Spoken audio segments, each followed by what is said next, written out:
সেলিম ভাই কি রান্না হচ্ছে? গাইস আমাদের এই রান্না হচ্ছে আজকে শিম ভাজা আর মাছের তরকারি। এই যে মাছ আছে, 3 জনের 3 পিস মাছ আছে।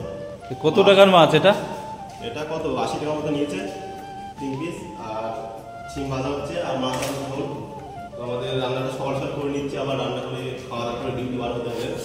আমাদের 3 জনের রান্না হয় এখানে, একসঙ্গে 3 জনের রান্না করা হয়। আর এই ঘরটা দেখতে এই ঘরটা নতুন হচ্ছে, এই বিল্ডিংটা। এই বিল্ডিং আমি ফাঁকা আছে বলে এখানে রান্না করছি। আবার এই বিল্ডিংটা কমপ্লিট হয়ে গেলে আমরা এই বিল্ডিংয়ে চলে আসবো। তখন এখন আমরা নতুন জায়গায় শিফট হয়েছি, আগে এই বিল্ডিংয়ে ছিলাম। আমাদের প্রতিদিনকার রান্না প্রতিদিন সকালে করা হয়, রান্না টান্না করে খাওয়া দাওয়া করে ডিউটি যাই।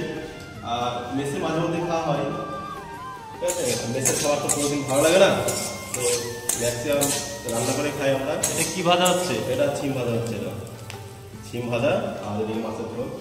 প্রতিদিন একটা মাছ কিংবা মাংস হয় আর একটা ভাজা কিংবা সিদ্ধ হয়, দুটো তরকারি হয় না, আমাদের একটা ভাজা কিংবা সিদ্ধ। তো আমাদের এটাই লাইফ, এভাবে রান্না খাওয়া ডিউটি এভাবেই, ঠিক আছে। ভালো থাকবে সবাই, আবার পরে ভিডিও দেখাবে।